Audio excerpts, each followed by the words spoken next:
He talked about having to bust the trusts after the Gilded Age. And he did reference Eisenhower because Eisenhower turned out to be right. We have been consumed by a military-industrial complex that feeds on war and feeds on the pain of war and on the cost of war and makes the Pentagon unassailable, its budget. But now you do see this concentration of power by tech oligarchs who have seized control of our politics and are about to have an office in the Eisenhower building in our capital, that are about to essentially co-run this country with the incoming president. Biden is not a radical, but it's going to strike, I think, a lot of people on the right as that being a radical thing for a president to say. But it needed to be said, and it needed to be said from the Oval. And I'm glad that he did.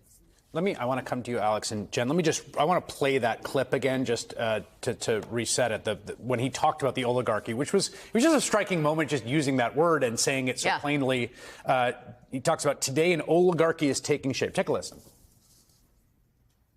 Today, an oligarchy is taking shape in America of extreme wealth, power, and influence that literally threatens our entire democracy, our basic rights and freedoms, and a fair shot for everyone to get ahead.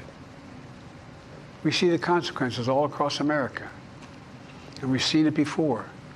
More than a century ago, but the American people stood up to the robber barons back then and busted the trusts. They didn't punish the wealthy.